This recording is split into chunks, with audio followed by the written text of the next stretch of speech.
ప్రాచార్య బ్రహ్మశ్రీ శలాకర్ రఘునాథ శర్మగా భాగవత నవనీత 10వ భాగం 3/6/20. చంద్రవంశ రాజులు అక్కడి నుంచి సూర్యవంశం అయిపోయి చంద్రవంశం మొదలై రాజా పరీక్షిత్ మహారాజు చంద్రవంశంలో ఐలుడు మొదలైన మహానుభావుడు జన్మించి గొప్ప పేరు ప్రఖ్యాతులు పొందారు. ఆ వంశం వారి గురించి నీకు తెలియచేస్తా అన్నారు శ్రీ శుకుల వారు పరీక్షిత్ మహారాజు. జగన్నాథుడు 1000 తలలవాడు. అతడి బొడ్డు తామరలో బ్రహ్మ ఉదయించి అతని గుణాలను క్రోధి చేసుకొని అత్రి అనేటువంటి మహానుభావుడు జన్మించాడు. అతని కంటి కొనల నుండి చంద్రుడు పుట్టాడు. అతనిని బ్రహ్మ విప్రులకు ఓషధులకు ఓషధులకు నక్షత్రాలకు రాజులు చేశారు. ఆ చంద్రుడు రాజసూయ యాగం చేసి 3 లోకాలను దక్కించుకు దానితో మదం పెరిగిపోయింది. బృహస్పతి భార్య అయిన తారను ఎత్తుకుపోయి గురుడు ఎంత వేడుకున్నా ఆమెను తిరిగి అతనికి అప్పగించడ. తారాశశాంకం అంటే అదే. అప్పుడు దేవతలకు రాక్షసులతో యుద్ధం జరిగి దేవతల గురువు కనుక రాక్షసులు వారి గురువు శుక్రాచార్యుడు చంద్రుడికి బాసటగా నిలిచి బృహస్పతిని తరిమి కొట్టారు. హరుడు దేవేంద్రుడు దేవత బృహస్పతికి అండగా నిలిచారు. ఈ విధంగా బృహస్పతి భార్య కారణంగా దేవతలకు రాక్షసులకు మహాయుద్ధమే జరిగింది. బృహస్పతి తండ్రి అంగిరసుడు చెప్పగా బ్రహ్మ వచ్చి చంద్రుణ్ణి మందరించి తారను బృహస్పతికి అప్పగించారు. అప్పుడు ఆమె గర్భవతి అయి ఆమెతో బృహస్పతి ఇలా అన్నారు: సిగ్గుక ఇంతలేక వెలచేడియ కైవడి ధర్మ కీర్తులను బొగ్గులు చేసి జారు సెజన్ పొంది కదా కడుపు ఎల తెచ్చుకొని ఎగ్గు దళపంగా వలదే ఇప్పుడు గర్భము చించుకొమ్మునన్ మ్రగ్గన చేసదంచర మానవతులు నేను చూచి మెత్తురే అని చిచి శీల భ్రష్టత్వం పొందావు. సిగ్గు ఎగ్గు లేక వేశ్యలాగా ధర్మాన్ని కీర్తి బుగ్గిపాలు చేసి ఆ మత్సగల చంద్రుడిని పంచచ్చే కడుపు తెచ్చుకొని మంచి చెడు ఆలోచించద్దా? ఇప్పుడు కడుపు దించుకోలేకపోతే నిన్ను బూడిద చేసేస్తా. మానాభిమానాలు ఉన్నవాళ్ళు ఎవరైనా ప్రపంచంలో నిన్ను మెచ్చుకుంటారా అని. అలా బృహస్పతి కోపంతో నిప్పులు కురిపిస్తూ ఉండగా బంగారు ఛాయ గల కొడుకు వెంటనే ఆమెకు వాడి అందచందాలకు మోకపడి నా కొడుకని చంద్రుడు బృహస్పతి మళ్ళా కలహించుకొని మునులంతా ఈ చోద్యం చూసి మాన్పించడానికి ప్రయత్నించి కానీ ఎవరి కొడుకో నిర్ణయం చెప్పగల వ్యక్తి తార మాత్రమే అన్నారు. ఆ మాటలకు సిగ్గుపడుతూ తార తల వంచుకొని కూర్చుండిపో. అప్పుడు ఆ పుట్టిన పసివాడు ఇంటి గౌరవాన్ని ఇంటిలో కలిపి మట్టిలో కలిపి చుట్టాలు తల వంచుకునే విధంగా చేసి పతి ఏవగించుకునే విధంగా ప్రవర్తించి నన్నెందుకు కన్నావమ్మ అని కక్కటిల్లుగా తిట్టారు. దానికి ఆమె ఏం బదులు చెప్తారు.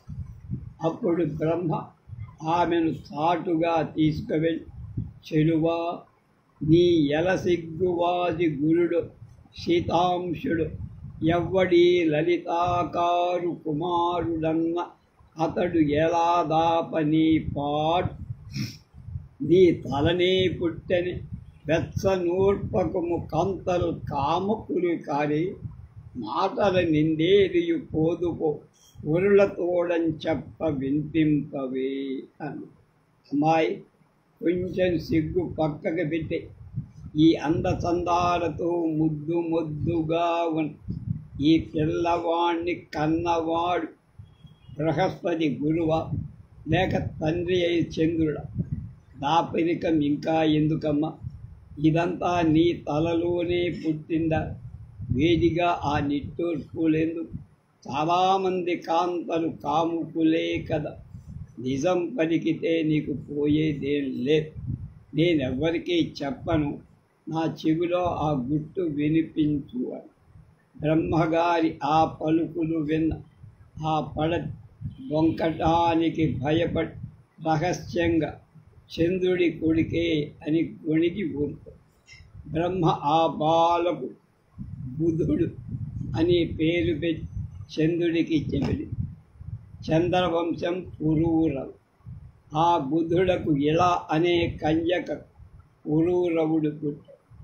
అతని శౌర్య సౌందర్య గాంభీర్య అనే గుణాలు నిండుగా ఉన్నాయి. నారదుల వారి వలన ఆ గుణాలు విన్న దేవలోకంలో అప్సరస ఊర్వశి ఆమె మిత్రావరుణుల శాపం వల్ల మానవ స్త్రీగా భూలోకానికి వచ్చి పురూరవుని ఎదుట నిలబడి ఊర్వశి పురూరి అనే పెద్ద పెద్ద నవలలు, కవలు, నాటకాలు.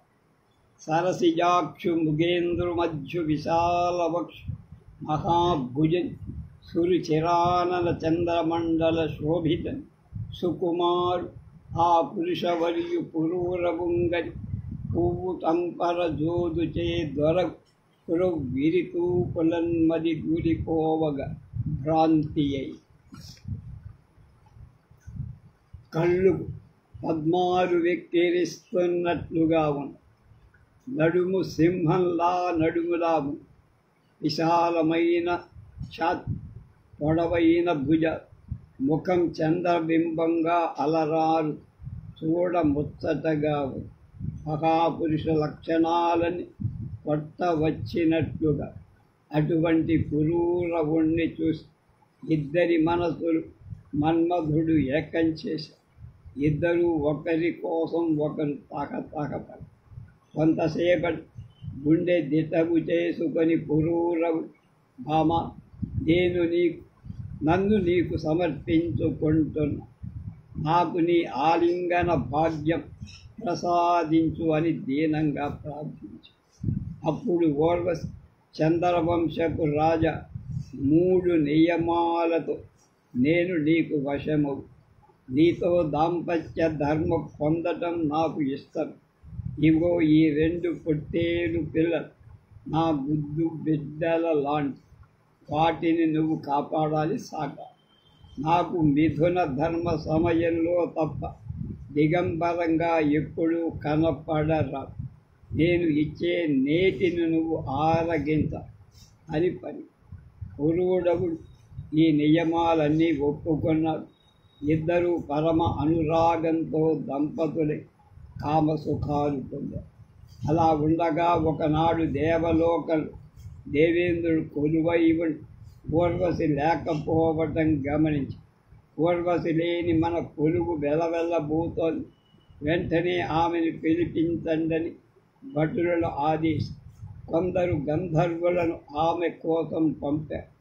వాడు అర్ధరాత్రి చీకటి ఊర్వశి పొట్టేలు పిల్లలను పట్టుకొన్న అవి జాలిగా మొరపెట్టి పురూరవుడు రతిక్రీడలో అలసిపోయి గాఢ నిద్రలో ఊర్వశిని కౌగలించుకొని మైమరచి ఉన్నాడు. అప్పుడు ఊర్వశి, అయ్యో, నా బిడ్డలను దొంగలు పట్టుకొని పారిపోతున్నారు. ఈయనేమో ఒళ్ళు తెలియక తిరిగి పందలాగా పడుకొని ఉన్నాడు, పైగా గుర్రు పెడుతూ ఉన్నాడు. ఈయన మగతనం నా కౌగిలింతలో మాత్రమే అయ్యింది. తగు సమయంలో గుండె ధైర్యం పరాక్రమం చూపలేకపోతున్నాడు. ఇటువంటి మగుడు అవసరమా?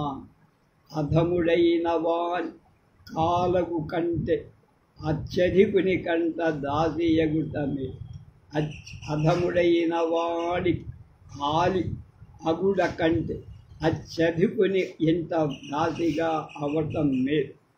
ఈను బొంది యోని హింసింపగానే యువతి జనుల కూరకుంట లెస్స. పనికి మాలిన వాడికి తెల్ల కావటం కంటే గొప్పవాడి ఇంట్లో పని మనిషిగా ఉన్న గొప్ప. ఈ నుండి పొంది హింస పడటం కంటే యువతులకు ఊరట చెందటం మేలైన. యమయా మగడ, నీ క్షత్రియత్వం ఎక్కడ కలిసిపోయింది?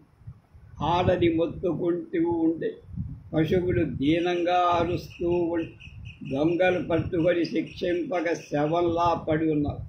నీ వంటి పిరికి పంద, నిదర్బోతు, మందబుద్ధి, నీచుడు చక్రవర్తిని చేసి బ్రహ్మ బుద్ధి తప్పు చేశారు అని ఊర్వశి నోటికొచ్చినట్టు చెడమడతి.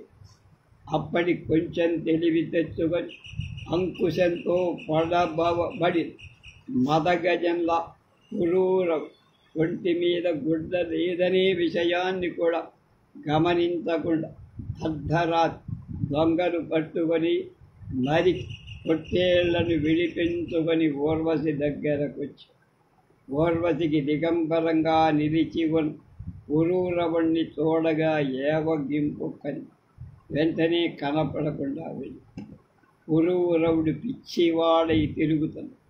వెతుక్కుంటూ వెళ్తున్నాడు. సరస్వతి నదీ తీరంలో చెరులతో కలిసి ఉన్న ఊర్వశిని చూసి మొగం చేటంత చేసుకొని ఇలా అన్న, అయ్యో ప్రియురాల, ఇలా ఎందుకు నన్ను విడిచి వెళ్ళావు? మనం పెట్టుకున్న నియమాలు ఏమైపోయాయి? నీవు లేక నేను అడవులు బట్టి అల్లాడుతూ తిరుగుతున్నా.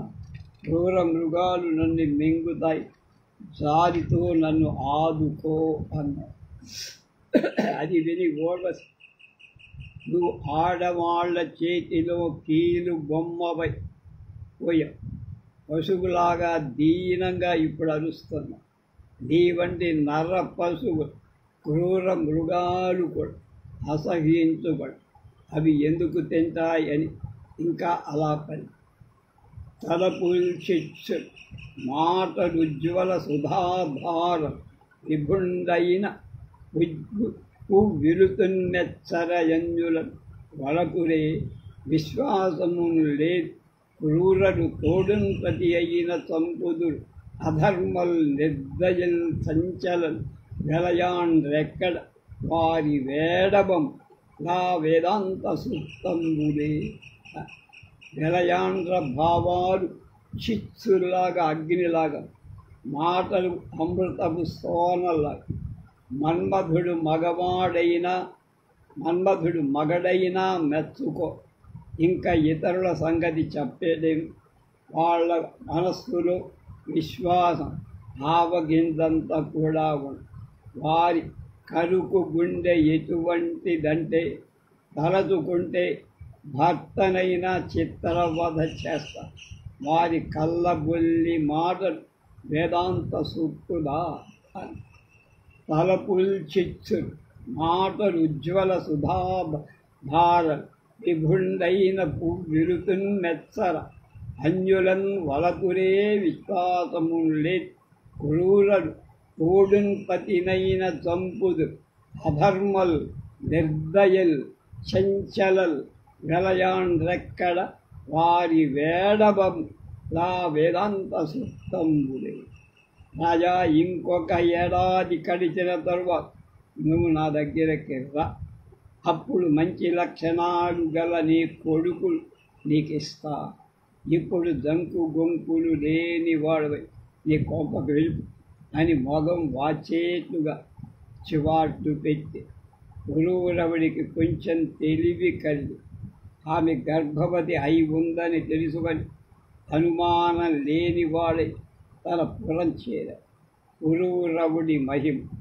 1 సంవత్సరం గడిచిన తరువాత పురూరవుడు ఊర్వశి దగ్గరికి వెళ్ళి ఒక రాత్రి అక్కడ ఆమె నువ్వు గంధర్వులను వరం వేడుకో వాడు నీకిస్తారు అని చెప్పి అతడు గంధర్వులను స్తుతించాడు. వాడు మెచ్చారు. ఒక అగ్నిపాత్రను అతనికి సమర్పించారు. అతడు దాన్నే ఊర్వశిగా భావిస్తూ అడవిలో తిరుగు అది ఊర్వశి కాదు అగ్నిపాత్ర అని తెలుసుకొని అక్కడ వదిలేసి ఇంటికి చేర. కానీ ప్రతిరోజు రాత్రి సమయం దానినే ఆలోచిస్తూ ఇలా ఉండగా త్రేతాయుగం ప్రవేశించి ఆ రాజు మనస్సులో కర్మాలను గురించి తెలియజేసే వేద 3 మార్గాలుగా తోచి దానితో అతడు మళ్ళీ ఆ పాత్ర దగ్గరికి వెళ్ళి అందులో జమ్మి చెట్టులో పుట్టిన రావి చెట్టును కనుక్కొని ఆ రావి కొమ్మలతో 2 అరణులను రూపొందించాడు. అగ్ని మదనాన్ని. ఆ రెంటిలో ఒకటి తాను, రెండవది గోల. ఆ రెంటిని కలిపి చిలకటానికి ఉపయోగపడే కర్వం వంటిది కొడుకు అని భావిస్తూ మంత్రాలు పఠిస్తూ చిలకటం మొదలు పెట్టారు. చిలకగా చిలక జాతవేదుడు అనే అగ్నిపుడి. దానికి వేదమంత్రాలతో కూడి సంస్కారాలు చెయ్యగా అది ఆహవనీయ అగ్నిగా రూపొంది అది పురూరవుని పుత్రుడని ఋషులు ప్రకటించి ఆ అగ్ని పురూరవుని పుణ్యలోకాలు చేర్చటానికి కారణం. ఆ అగ్నిలో పురూరవుడు ఆదిదేవుడై యజ్ఞపురుషుడై వేదమయుడై అనంతుని గురించి ఊర్వశిని మళ్ళా కలిసిపోవటానికై యజ్ఞం చేసి ఒక్కడ ఒకని వేల్పు పురుషోత్తముడొక్కడ సర్వవాంగ్మయం ఒక్కడ వేదమ ప్రణవమెక్కడ వర్ణం తొల్లి త్రేతయందెక్కటి మంచి మూడుగన్ ఏర్పరిచన్ తన బుద్ధి పెంపుచే చక్కగా ఆ పురూరవుడ శక్తులకు సులభంబులే గతి. దేవత అయిన అగ్ని ఒక్కడే, పురుషోత్తముడైన విష్ణు ఒక్కడే, వేదం ఒక్కటే, ఓంకారం ఒక్కటే అక్షరం. ఇదంతా వెనకటి కృతయుగ స్థితి. త్రేతాయుగం ప్రవేశించగానే అగ్నికి పురూరవుడు అని తన బుద్ధి ఫలంతో 3 స్వరూపాలు ఏర్పరిచారు. దక్షిణాగ్ని, ఆహవనీయాగ్ని, గార్హపత్యాగ్ని. ఎందుకంటే అల్పశక్తి గలవాళ్ళని ఉద్ధరించడం, సామాన్యులను ఉద్ధరించ. ఈ విధంగా వేద విభాగం చేసి ఋక్ యజుస్సామయాగం చేసి గంధర్వలోకంలో ఉన్న ఊర్వశిని కలుసు. అతనికి ఊర్వశి గర్భంలో ఆయు, శృతాయు, సత్యాయు, రయుడు, జయుడు, విజయుడు అనే 6 కొడుకులు.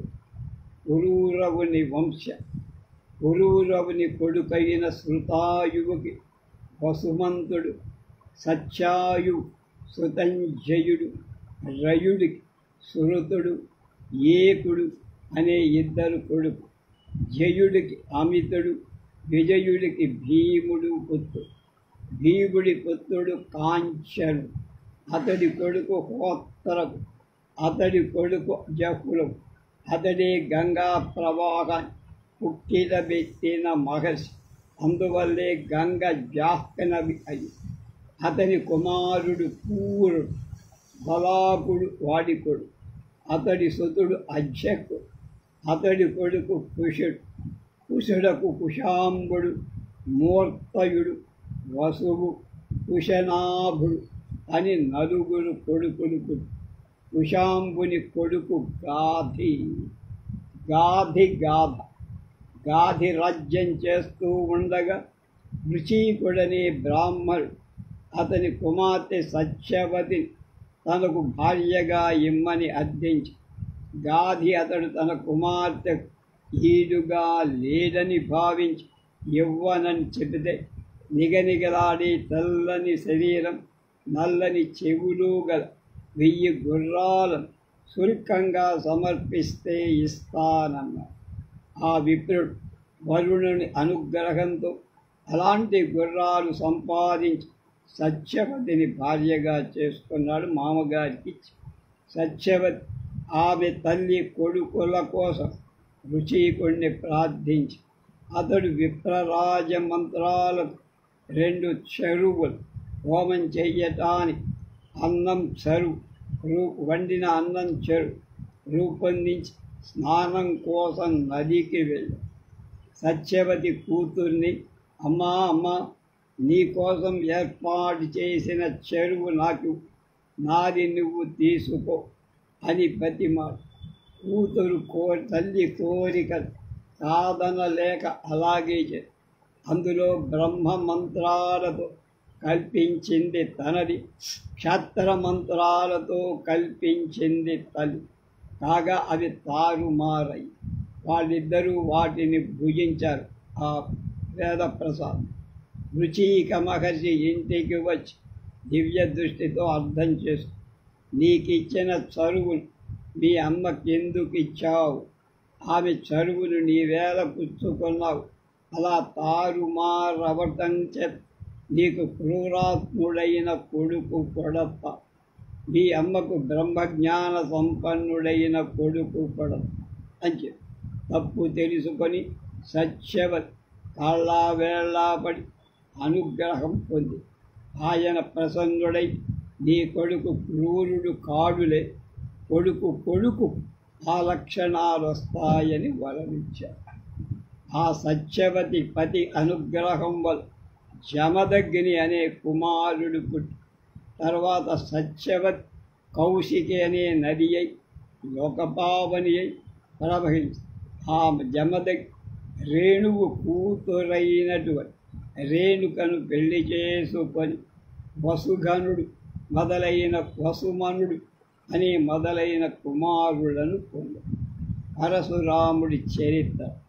వారిలో విష్ణుంశతో జన్మించిన రాముడగడు. అతడు 21 సార్లు తన గండ్రగొడ్డలి క్షత్రియ కులాల వారిని సంహరించాడు. అది వినగానే పరీక్షిత్తుకు ఆశ్చర్యం కలిగింది. శుకుల వారితో ఇలా అడిగారు, స్వామి, పరశురాముల వారి రాజుల మీద కోపం ఎందుకు వచ్చింది? వాళ్ళ తప్పేమి? విద్యాసంపన్నుడైన బ్రాహ్మణుడు రాజస తామస గుణాలు ఆవేశం ఎందుకు పొందారు? ఈ కథంతా నాకు వివరంగా చెప్పండి. అప్పుడు శుకుల వారు ఇలా, హైహయులనే క్షత్రియ జాతి ఒకటి ఉంది. అందులో అర్జునుడనే ఒక రాజున్నాడు. అతడు పురుషోత్తమ అంశతో పుణ్యావతారుడైన దత్తాత్రేయుల వారి చక్కగా సమారాధన చేశారు. ఆయన అనుగ్రహం వల్ల శత్రువులపై జయాన్ని, 1000 బాహువులను, అణిమా మొదలైన 8 ఐశ్వర్యాలు పొందారు. యోగ విద్యలో కూడా ఆరితేరారు. ఇంద్రియాలపై పట్టు సాధించి గాలిలాగా తనకు వెళ్ళరాని ప్రదేశం లేకుండా విహరించి ఒకనాడ 1000 తల కార్తవీర్య అర్జునుడు తన ఆడవాళ్లతో కలిసి రేవా నదికి జల విహారానికి వెళ్ళి అందరూ ఒకరిపై ఒకళ్ళు నీళ్లు చల్లుకుంటూ జలకాలాడుతున్నారు. తన 1000 చేతులతో నది నీళ్లు ముందుకు పోకుండా కట్టగా నిలిపి బంధించి ఇంతలో లంకా నగరాధిపతి రావణుడు పొగరుతో అర్జునుడి యుద్ధానికి కవ్వించి అర్జునుడు వాని తలసిగలన్నింటినీ ఒక్క కట్టగా చేసి పట్టుకొని మోకాళ్లకు తాకి పూతినిలాగా ఆడిస్తూ తన భటుల చేతిలో కీలి బొమ్మలాగా పెట్టాడు. తర్వాత ఆ అర్జునుడు ఆ 10 తలల వింత పురుగులు జుట్టు పట్టుకొని తన పురం మాహిష్మతికి తీసుకుపోయి, ఒరే రావణ, ఇంకెప్పుడు నా ముందు నోరు తెరవద్దు, వీరుడని మెడిసి పడకు, ఇప్పటికి క్షమించా పో అని విదిలించి కొట్టి పంపారు. ఆ తర్వాత ఒకనాడు విధివశంలో ఆ రాజు వేటకై అడవులకు వెళ్ళాడు. నకనకలాడుతూ దగ్గరలో ఉన్న జమదగ్గిన మహర్షి ఆశ్రమం చేరాడు. ఆ మహర్షి ఆదరంతో పరివార సహితుడైన రాజు తన హోమధేనువు ప్రసాదించిన పంచభక్ష పరమాన్నాల మంచి విందు భోజనం పెట్టి రాజులో రాజస గుణం పెళ్ళుబుకి వచ్చి ఎన్ని సంపదలు ఉంటే ఏం లాభం, ఇటువంటి ఆవు ఒకటి ఉంటే సర్వ సంపదలు ఉన్నట్లే అనే ఆలోచన వచ్చి ఆ హోమదేవుని పట్టి తీసుకురావాల్సిందిగా భటులను పంపారు. వాడు ముట్టే పొగరుతో ముని దగ్గరకు పోయి బలాత్కరించి ఆవును దక్కించుకొని తీసుకెళ్ళి రాముడు మెల్లగా ఆశ్రమానికి వచ్చి పరశురాము జరిగిన విషయం తెలుసుకొని కోపం దహించిపోయి ప్రళయాగ్నిచ్చత భంగి గుంభి విగలింపంబా సింహాకృతిన్ బెరుతన్ రాముడి లేచు వెంట నడిచెన్ పృథ్వీతలం వెల్ల ఆకులమై కృంగ కుఠారియై కవచియై కోదండియై కాండియై చలియై సాహసియై మృగాజిన మనోజ్ఞ శ్రోణియై తూణియై మళ్ళా ప్రళయాగ్నిచ్చట భంగి గుంభి విదలింపంబాడు సింహాకృతిన్ వెలుతన్ రాముడు ఇలేసు వెంట నడచన్ పృథ్వీతలం వెల్ల ఆకులమై కృంగ కుఠారియై కవచియై కోదండియై కాండియై చలియై సాహసియై మృగాజిన మనోజ్ఞ శ్రేణియై తూణియై. ప్రళయకాలం అగ్నిలా మండిపోతున్నాడు పరశురాము. ఏనుగును చేల్చి దూకే సింహంలా విజృంభి అడుగు తీసి అడుగు వేస్తుంటే భూమి కదిలిపో చేతిలో భయంకరమైన పరశువు గండ్ర గొడ్డలు, దేహానికి కవచం, కోదండం పట్టుకున్న, బాణాలు కట్టుకున్న, చిందులు తొక్కుతున్న కాళ్ళ పట్టపగ్గాలు లేని దూకుడు తనం ఆ రాజు వెంటబడి లేని చర్మం ధరించి అంప పొదులను కట్టుగా ఉద్వేగంగా పరుగులు పెట్టి ఒక్క అంగలో మాహిష్మతి పురం చేరడసాం.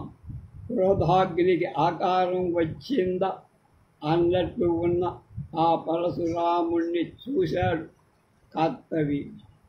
పాపం పిల్లాడు, వెర్రివాడు, బ్రాహ్మణ పిల్లాల్లాగా ప్రవర్తించాల్సినవాడు, మహాపరాక్రమంగా క్షత్రియ వీరులపై కయ్యానికి కారు దువ్వుతున్నాడేమిటి? నీకేం భయం లేదురా, నేనున్నాను అని సైన్యానికి అందరినీ చెప్పి వాళ్ళని చీల్చి చెండాడండి రంకెలేశారు. అర్జునుడి సేనాపతులు ఆగడానికి పూనుకొని 17 అక్షౌణులతో పూనుకు సిద్ధపడ్డారు. రాముడు భీముడై కోపావేశంతో అంతమందిని ముక్కలు ముక్కలు కొట్టారు. విస్తుపోయిన రాజు తన 1000 చేతులకు 1000 విధాలైన ఆయుధాలు ధరి చేతుల తీట తీరే విధంగా యుద్ధం చేసి పరశురాం గండ్రగొడ్డలితో వాడి 1000 తలలు నరికవతల కేవలం ఒక్క తలతో నిలిచిన అతన్ని అది కూడా కుంగి పడేట్టు చేసి ఆ తర్వాత కొడుకులు 10,000 మంది అతని ధాటికి నిలవలే పారిపోయాడు. పరశురాముడు విలాసంగా తన గోవును తీసుకొని మళ్ళీ తండ్రి ఆశ్రమానికి తాను చేసిన ఘనకార్యాన్ని తండ్రికి అన్నలకు వివరించి చెప్పారు.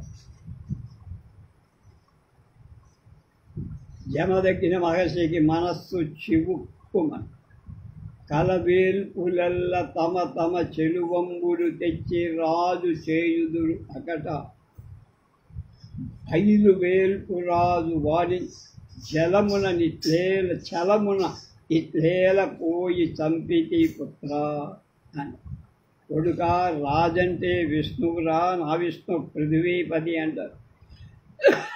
దేవతలంతా తమ తమ అంశాలన్నిటిని రాజులో ఉంచి రాజుగా చేస్తారు. అలాంటి వాడిని ఇంత ఘోరంగా ఎందుకు చంపావు నాయనా అని. మనం బ్రాహ్మణుల దయా సహనం ధర్మం అనేవి మన సోములు. వాళ్ళని చూసి పరమాత్మ మన చేత బ్రహ్మపదం ఏలిస్తూ ఉంటారు. పట్టాభిషిక్తుడైన రాజును చంపడం, వేదవేత్త అయిన విప్రుని చంపడం కంటే ఎక్కువ పాపంగా. ఈ పాపం పోవడానికి నువ్వు శాంత బుద్ధివై తీర్థయాత్రలు చెయ్యి. తండ్రి చెప్పిన హితమైన మాటలు విని పరశురాముడు ఏడాది తీర్థయాత్రలు చేసి వచ్చి పితృభక్తి. ఒకనాడు జమదగ్ని పత్ని రేణు గంగా నదికి స్నానం చేయటానికి వెళ్ళి నీళ్లు తెచ్చుకోవడానికి అనుకోకుండా అప్సరసలలో జలకాలాడుతున్న చిత్రరథుడనే గంధర్వుడు ఆమె కంటపడి ఆమె మనస్సు కొంచెం చెలించి ఆ దృశ్యాన్ని చూస్తూ ఆలస్యం చేసి కంగారు పడి నీటి బిందెనెత్తుకొని ఆశ్రమానికి చేరింది. మహర్షి ఆమె మనస్సు కనిపెట్టి కొడుకుని పిలిచి నీ అమ్మ తెగ నరకండి అని ఆజ్ఞాపించి వాళ్ళెవరికి ధైర్యం చాలు తెల్ల ముగాలేసుకొని నిలిచిపోయారు. యమదగ్ని పరశురాముడు నీ అన్నలను అమ్మను తెగ నరు అని ఉరిమినట్టు పలికారు. జంకు గొంకులు లేక పరశురాము తండ్రి మాట పాటించి జమదగ్ని కొడుకును మెచ్చుకొని అతని కోరిక మేరకు తల్లిని కొడుకుల్ని మళ్ళా బ్రతికించి ఇచ్చేశారు. పడిన వారి మరల బ్రతికింపనోపు జనకుడంతు దంపె జామదగ్యుడు అతడు సంపెననుతు సందల తల్లిని అందల తల్లి జనకు నాజ్ఞ అయిన జంపతగదు. పరశురాముడికి తండ్రి తపశక్తి మీద నిండైన నమ్మకం ఉంది. చంపిన నాన్న మళ్ళీ బతికించుకోగలడు అనే మహావిశ్వాసం అమ్మ అన్నల చంపి మళ్ళీ బతికించుకో. ఇతరులు అతన్ని ఆదర్శప్రాయంగా తీసుకుంటున్నామనుకుంటూ తండ్రి ఆజ్ఞ అయిన అమ్మలను అందరూ చంపరాదు. పరశురాముడు చేశాడు కదా మనం కూడా చేస్తే తప్పు. అర్జున పుత్రుల ఆగడ అంటే ఎవరు? కార్తవీర్యం. పరశురాముడికి ఓడి పరిగెత్తిన కార్తవీర్యార్జుని కొడుకు తండ్రి చావుకు కుళ్ళి ఏడ్చాడు. ధవనితో పాటు వాళ్ళ గుండెలో కోపం మంట ఎక్కువైపోయి కాచిచ్చులా పెరిగి దానితో వాడు సందు చూసుకొని రాముడు లేని సమయంలో ఆశ్రమంలోని దుడుకుతనంతో చొరబార. రాముడితో పాటు అన్నలు కూడా అడవికి వెళ్ళారు. ఆశ్రమం రక్షణ లేకుండా జమదగ్గిన మహర్షి సర్వేశ్వరుడు ఆత్మలో నిలుపుకొని అగ్నిహోత్రశాలలు ధ్యాన సుఖవృత్తిలో అర్జుని కొడుకు ఒక్క పెట్టున మహర్షి మీద పడి తల నరికేసి తీసుకుపోయి గుండెలు బాదుకుంటూ రేణుక వారిని వారించబోయి జనకుంచంపిన వైరమున్ తలచి రాజన్యాత్మజుడు నేడు మీ జనకుంచంపిరి రామా రామా రిపులను శాసింతు రమ్మంచు అమ్మునిపై వ్రాలి లతాంగి మోదు కొనియని ముయ్యేడు మారులు రయంగున రాముని అరుదించి ఎన్నికొని ఆ పూర్ణ పదాక్రాంతయి. కొడుకా రామా రామా అంటే పరశురాము. వారి తండ్రిని నువ్వు చంపావని అక్కసుడు ఆ రాజు కొడుకును మీ నాయందు చంపేశారు రారా వారి సంగతి చూడరా అని పెద్దగా ఎలుగెత్తి ఏడుస్తూ ఆమె మహర్షి దేహం మీద 21 సార్లు గుండెలు బాదుకో. అది విని రాముడు ఒక్క దూకున తల్లి పాదాల దగ్గరకు వచ్చాడు.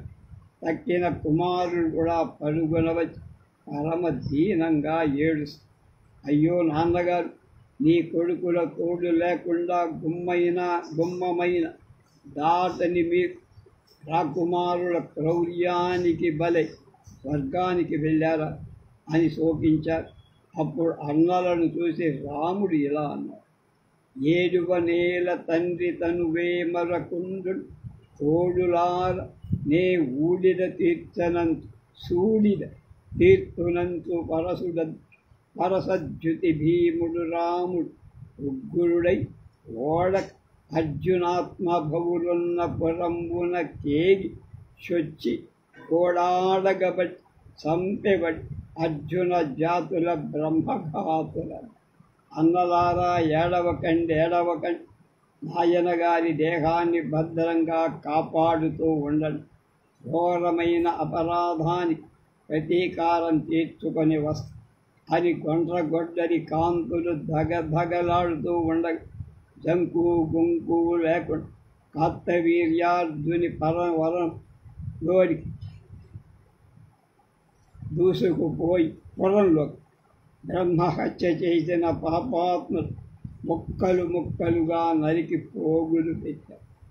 తండ్రిని చంపిన పాపాత్ములై ఆ రాజులతో పాటు ఇతర రాజులందరి 21 సార్లు వెదికి పీనుగు పెంటలు చేసి. ఎందుకు 21 సార్లు అంటే తల్లి 21 సార్లు గుండె బాదుకున్నారు. శమంత పంచకమనే క్షేత్రం రాజుల రక్తాలతో 9 మడుగులు ఏర్పడ్డాయి. తర్వాత తండ్రి తలను తీసుకొని శరీరంతో సంధించి దేవమయుడైన దేవుడు తన్ను ఉద్దేశించి ఒక మహాయాగం చేశారు. భూమి అంతా అప్పుడు తలది కాబట్టి హోతకు తూర్పు, బ్రహ్మకు దక్షిణ, అధ్వర్యుడికి పడమ, ఉద్గాతకు ఉత్తరం, ఇంకా ఉన్న యజ్ఞులకు అవాంతర దిశలు మూలాలను కశ్యపుడికి మధ్య భాగాన్ని దక్షిణగా ఇచ్చేది. ఉపద్రష్ట అనే ఋత్వికకు ఆర్యావర్తమంతా అర్పించే. ఇంకా మిగిలిన భూమి భాగాలు సదస్యులందరికీ పంచి బ్రహ్మనది అయిన సరస్వతిలో అవబృధ స్నానం చేసి పాపాలు పోగొట్టుకొని మబ్బుల మరుగును బయటపడి సూర్యుల్లాగా వెలిగిపోయాడు పరశు.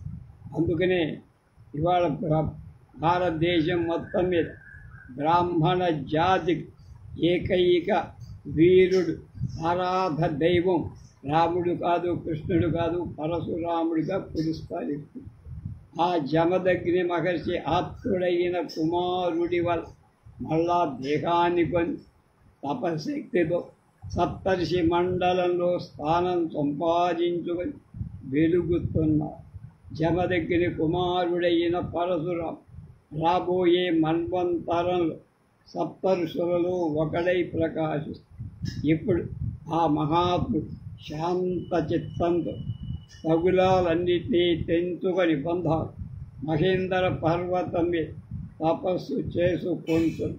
సాక్షాత్ శ్రీ మహావిష్ణువే భూభారాన్ని తొలగించడానికి పరశురాముడుగా అవతరించి అవతార ప్రయోజనాన్ని సాధించాడు. రేపు విశ్వామిత్రుల చరిత్ర అంతా తెలుసుకుందాం.